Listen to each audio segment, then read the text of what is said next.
9/11 was a defining moment. The deadly terrorist attacks on the Pentagon and the World Trade Center provoked a huge counter-terrorist response from the US and its allies that politicians dubbed the War on Terror.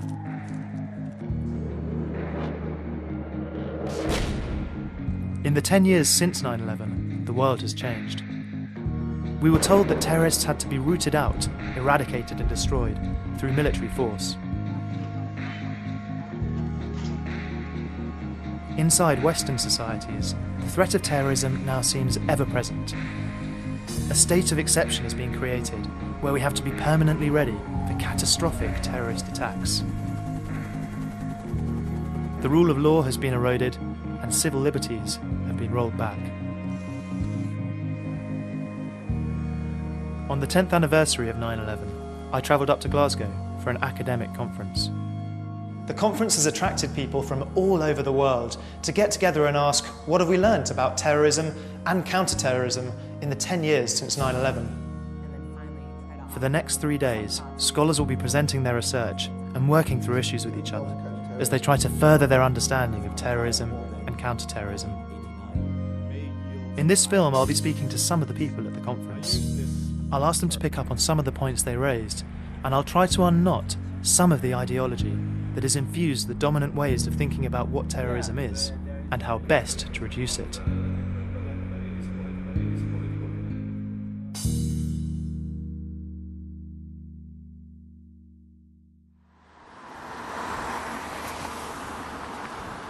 Kicking off the conference was Professor Richard Jackson. During his talk, he pointed out that the threat of terrorism isn't quite what it's made out to be. So you think that terrorism isn't that big a problem, is that right? All the evidence that we have, by any measure that you can imagine, shows that terrorism is really not a big threat.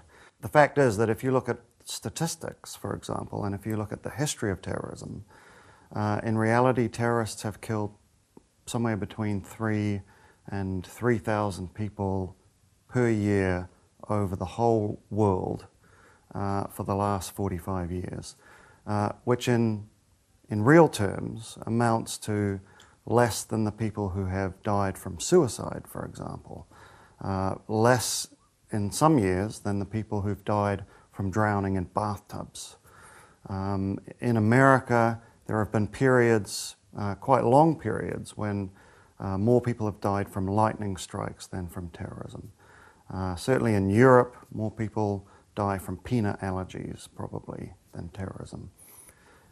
And so from all those kinds of measures, I think it is fair to say that the evidence shows that terrorism is really not the massive apocalyptic kind of threat that the media and politicians and some kinds of terrorism experts make it out to be.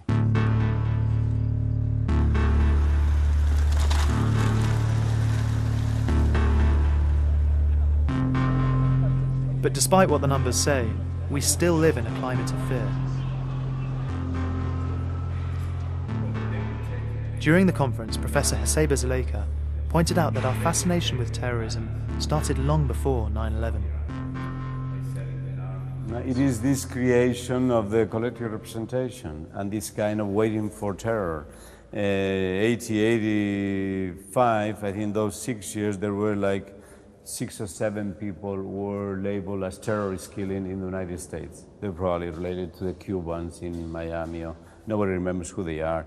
Every one of those years, there were 25,000 murders in the United States. This is just ordinary murder. They were not any problem to national security. But these 6 murders in 6 years, these were a major.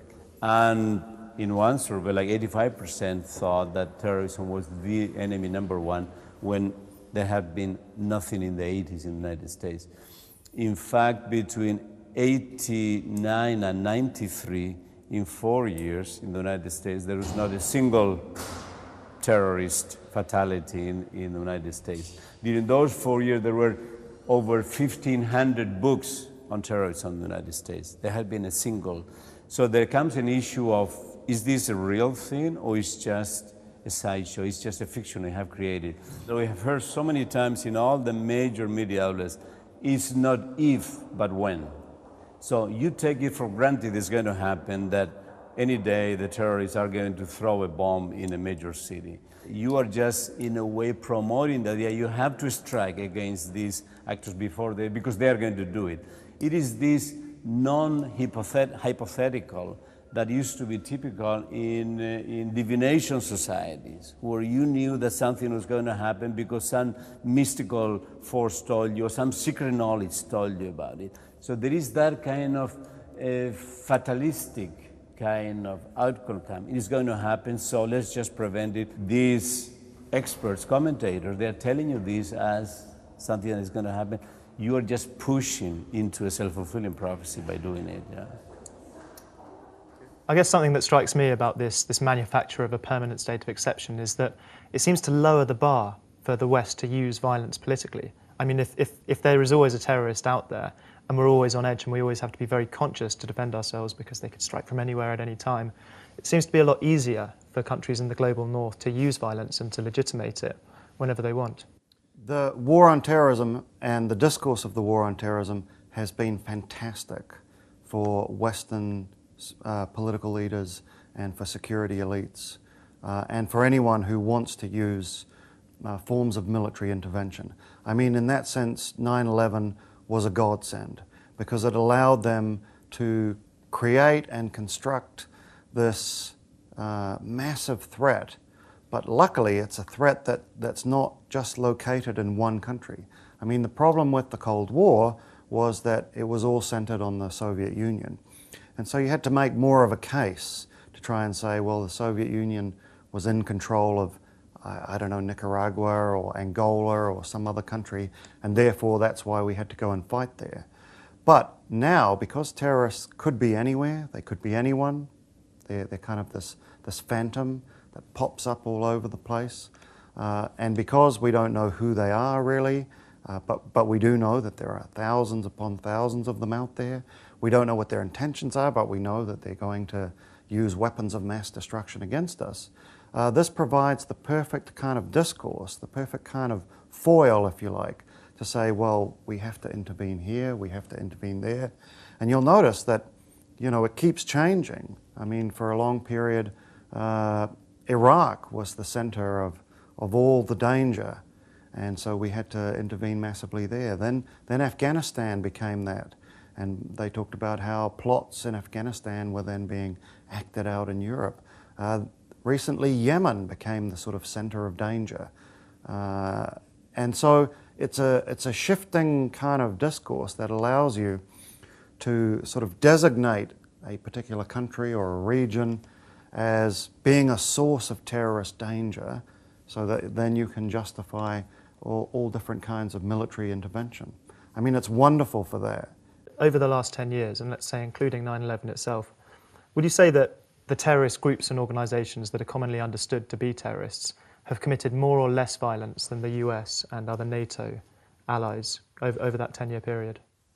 Well, I think if you're talking purely about violence, then there's no question that the reaction to 9/11 and the reaction to acts of terrorism has been far more lethal and destructive than the terrorism itself. I mean, we can easily do a sort of straightforward statistical analysis and say on 9/11 nearly 3,000 people were killed, but in the response to that in the war on terror, somewhere between 120,000 and possibly 1.3 million people have died as a result of military operations in Iraq, Afghanistan, Yemen, the Horn of Africa, and so on. In other words, the war against terrorism has killed far more people than the terrorism itself. Now, the interesting point about this is that this has always been the case, historically. Every terrorist campaign in history has produced a reaction against it that has killed far more people than the terrorism itself. In other words, counterterrorism always seems to be far more lethal, far more destructive, kill far more people than the terrorism itself. Of course, it's not only foreign countries that have been affected by Western counter-terror. The war on terror has also been fought within Western countries. On the second day of the conference, Professor Mary Hickman presented a paper which documented how, over the last decade, the Muslim community in the UK has become an object of suspicion. Because the research we did specifically wasn't looking at anybody who was might be viewed as an activist or someone who'd ever been detained by the police or arrested. We were looking at people who were just going about their everyday lives. In fact, the quintessential moderate Muslim that the politicians and the media talk about. People have had no, in the main, the only contact with the policing they've had is probably when they're travelling, when they're pulled to one side and given an extra sort of inquisition as they're travelling. But that's the limit of it. So actually what we found was that their lives have been materially affected because at work, from neighbours, even from friends, they have experienced different reactions, and some of them very either verbally abusive or involving physical attacks, since 2005 in particular. And even 2001, even though the obviously the bombing of the Twin Towers, etc., took place in America. So I think we got many incidences from people of, which shocked them really, because it would be people they'd known for some time at work or where they lived, who would perhaps shun them or subject them to a bit of interrogation. And it made them very uncomfortable, often felt very alienated, felt like they were second-class citizens.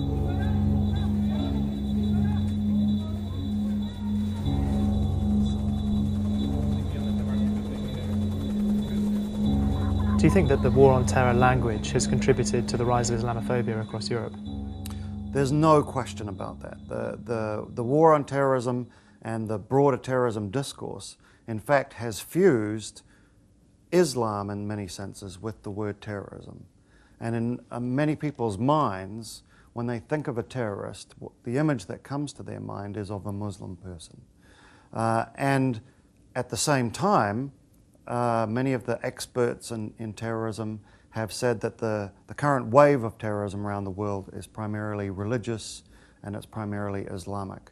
And so there's been a conflation. Now what that leads to directly is, at the social level, forms of discrimination and anger against Muslims. And so many mosques have been burnt or attacked, and so many individual Muslims get shouted at as, you know, go home you terrorist, and things like that. And then at the same time, what we've seen, because there's this sort of broad general belief that terrorism and Islam are intimately connected, is a whole series of government programs aimed at Muslims. Now the function of that is to single them out.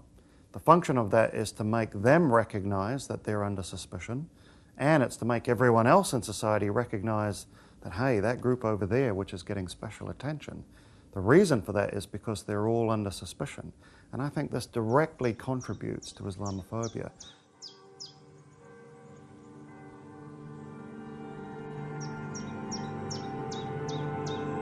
The discourse of Islam as a threat has swept far and wide. For example, in Switzerland in 2009, there were only 4 minarets in the whole country, with proposals to build a couple more. However, that year, a large majority voted in a referendum to ban the building of new minarets. Once you create this discourse and ideology that we have to be waiting for terror, that the terrorists are here, and it's going to happen, it's not if but when, so in a way you have to detect where they are. And the absence of any sense becomes really suspicious because we know they are here. We know it's going to happen. So if it's going to happen, I mean, where are they? So suddenly the possibility of 2 minarets in a country like Switzerland becomes a total threat. So we have to ban it. So this non-problem becomes a real problem because there should be a problem because now we know that terrorism is here. So that's how you are creating, forcing a phenomenon that is not there. The war on terror was characterised in terms of a crusade against evil, good against evil, and this was very much the language of George Bush and other people in his administration. But do you still think the symbolism of good versus evil, counter-terrorism versus terrorism, is still there? And do you think that it's a useful way to see terrorists as somehow evil? Once you have this reification of the other as evil and yourself as the non-evil, it is then that you end up in a way reproducing what you are projecting on them. So you see their lawlessness as a permission for you to be also lawless. If they are all contaminated, then you are acting like in a witchcraft society where everything that has been touched by the evil of the witch is contaminated and no longer you can touch it, it becomes untouchable. So this kind of mind frame is a pre-modern thinking that rather than resolving the phenomenon allows you to behave in forms that are pre-modern, like torture. No other subject, no other phenomenon would allow a modern country like the United States to openly embrace torture except terrorism, because the terrorists are supposed to be beyond any morality, beyond any law, beyond any politics, just pure criminals. So you are allowed to kind of exercise yourself part of their evil. The language of evil is a form of propaganda, really. It's about trying to demonize your enemies and, more importantly, to delegitimize them. Delegitimize their grievances, delegitimize their struggles. If you can say so-and-so are fighting against us because they're pure evil, then you don't have to look at the reasons that they've put forward for why they're attacking you. I mean, it's a clear rhetorical strategy to avoid looking at the real issues. And I guess something that's related to that is that if they're terrorists, I mean, the whole language of counter-terror is an idea that we're reacting to their violence and that they're not reacting to ours. Could you talk a bit about that? Absolutely. The whole sort of discourse of counter-terrorism and terrorism is rooted in a series of assumptions and a series of kind of binary divisions between them and us, between our legitimate violence, which is in self-defense, and their illegitimate violence, which is, against us for no reason at all, just because they're evil. But this is completely untrue. I mean, this is a falsehood. And it is a function of that discourse to hide the very real reasons that people have for engaging in political violence. Another feature of the counter-terrorist discourse is that terrorism is something that other people do, but that we in the West don't. But a popular argument at the conference was that states can also act in terroristic ways, and that Western states have a long history of engaging in terrorism. On the last day of the event, I caught up with Professor David Miller and asked him why politicians, media commentators, and in particular academics, tend not to talk about the terrorism of states. Well, the definitions of terrorism in the academic literature are notoriously difficult to pin down. There's been a survey, several surveys now, of how many definitions there are, some 200, maybe 300 definitions of terrorism. All of them, of course, have common features. They refer to political violence, which involves threats of coercion or actual coercion. And some of them say it has to affect civilians or non-combatants. Others say it can also include the military. But they're largely agreed in what they call terrorism. The question really is whether they are able to apply their definitions in a neutral or literal sort of way. And part of the problem with terrorism studies in the academy, with people who study terrorism, as well as with the media and policy debate, is that they tend not to be literal. They tend to adopt a propagandistic version, and they tend not to apply the definition of terrorism to their own side. So they might say that the people who are their opponents are terrorists, but they would never regard their own side, even if they do the same kinds of things, as terrorists. So there's a difficulty there in the way in which the definition is used in practice. But if one was to be literal about it, then the killing of civilians for particular political purposes by Western states clearly matches the definition of terrorism, but is never described as such in the Western media or in Western policy circles. But carpet bombing or the use of the sophisticated weapons which the West uses in Afghanistan and Iraq, these are weapons intended to kill civilians, not to kill combatants and people who are in military uniform, but intended to destroy all life, not just human life, in a particular area. These are weapons which could not but be result in civilian casualties, and in many ways they're intended to be anti-personnel weapons. So that kind of the notion that you cannot apply the label terrorism to Western states is one which is born out of propaganda more than more of a literal definition.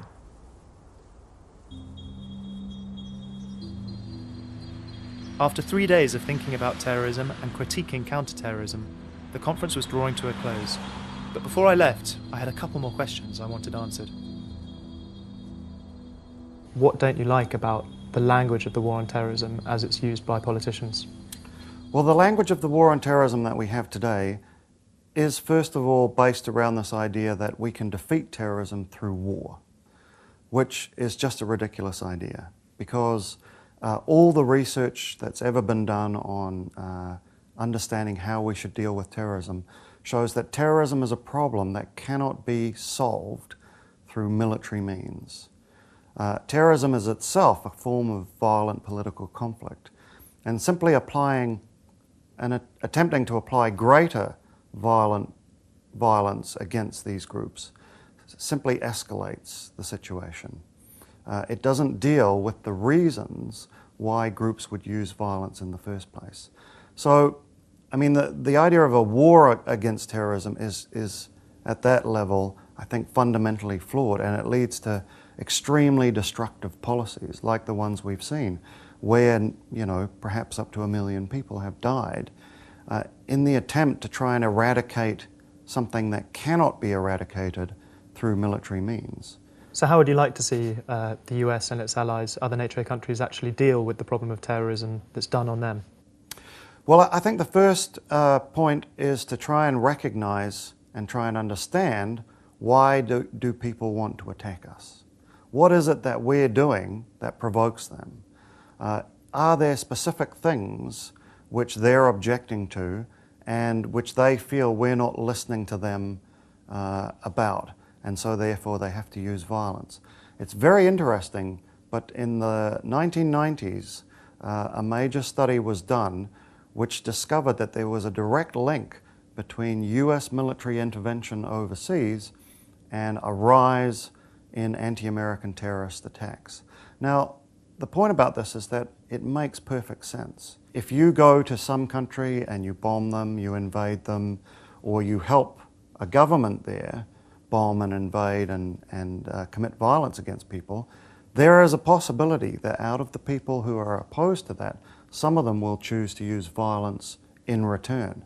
And I mean, this is why we can look at where terrorism occurs in the world, and we can see that it always occurs in those places where there are deep problems, where there are deep injustices, where there are political grievances of a major kind. It doesn't occur in sort of happy, peaceful countries. It doesn't occur in New Zealand or Samoa or, other small countries where people are treated basically quite decently. But it does happen in Israel, in Chechnya, in Kashmir, in Iraq, in Afghanistan. What's the common denominator? It's foreign military intervention. It's violent political conflict.